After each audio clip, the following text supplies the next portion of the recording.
sont le monde et la chair, sinon des armes entre les mains de Satan. C'est grâce au monde et à la chair que la hiérarchie satanique perpétue son emprise sur les hommes et que Satan continue à régner en maître sur toute l'ancienne création. Or, en approchant de la croix, Christ a dit, maintenant le prince de ce monde va être jeté dehors. Considérant rétrospectivement l'œuvre du calvaire, Paul plus tard dira que par la croix, Christ a dépouillé les dominations et les autorités et, en triomphant d'elles, les a victorieusement données en spectacle. Il ne faut donc pas être surpris si la grande hiérarchie vaincue met tout en œuvre pour neutraliser les effets de la croix et frustrer le Seigneur Jésus des fruits de sa victoire. Elle y travaille de diverses manières. Grâce à ces insinuations, le message de la croix est présenté sous de toute autre couleur. On laissera tonner contre le monde, mais on fera rentrer par la porte de derrière ses méthodes, ses ressources, son esprit, qui absorberont comme des sangsues la vitalité spirituelle de l'Église. Pour créer de la tension et provoquer des schismes, on stimulera les énergies charnelles, la vie propre, le vieil Adam. Ainsi, le ciment de la grâce et de l'amour fraternel se désagrégera peu à peu.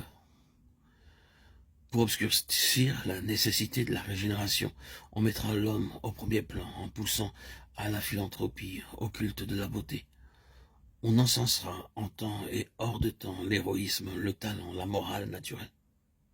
Tout cela est l'œuvre de Satan. Il faut le dire, la réputation, le prestige, ce penchant inné de l'homme à voir grand, à vouloir augmenter sa clientèle et réussir selon le monde, sont choses contraires à l'esprit de Christ. C'est avec ces jouets-là aussi que l'ennemi distrait son monde et parvient à détourner de la croix. Oui, même des serviteurs de l'Évangile.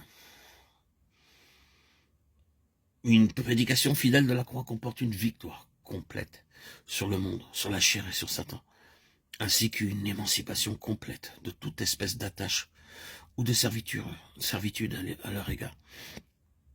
Il faut donc prévoir que cette prédication-là, les forces intelligentes du mal feront tout pour l'empêcher. Elles ne se tiendront pas pour battues sans avoir remué ciel et terre pour exciter contre la croix l'hostilité de tous et mettre sur son compte toutes les responsabilités possibles. La vie divine dans sa plénitude, l'expérience de la victoire, la collaboration effective avec celui qui est assis sur le trône, l'honneur de réaliser avec lui ses plans éternels, seront nôtres dans la mesure seulement où nous lierons notre cause à celle de la croix, en nous identifiant sans réserve avec le sens profond que la parole de Dieu lui donne.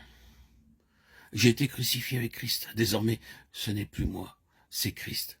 Ils l'ont vaincu à cause du sang de l'agneau et à cause de la parole de leur témoignage. Et ils n'ont pas aimé leur vie, mais ils l'ont exposé à la mort.